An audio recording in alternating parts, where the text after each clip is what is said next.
Usted lo sabía. Sabía lo que pensaba hacer. No, ¿Está diciendo que él jamás le habló de querer desertar? no. Él no sabe nada de política. Es por la danza. Rudolf Nureyev. Es un gran placer recibirles a ambos en Francia. Nos dicen que no hablemos con extranjeros, ni salir con ellos. Solo estar con socialistas. ¿No tienes miedo? ¿Qué pueden hacer? No pueden arrestarme. No, pero cuando vuelvas a casa pueden hacerte la vida imposible. Rudy, ¿a dónde vas? ¿Es debido a un ataque a la Unión Soviética?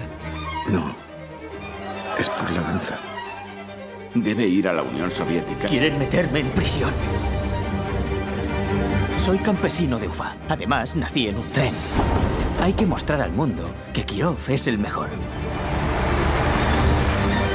El ballet no trata solo de reglas. Debemos apuntar más alto.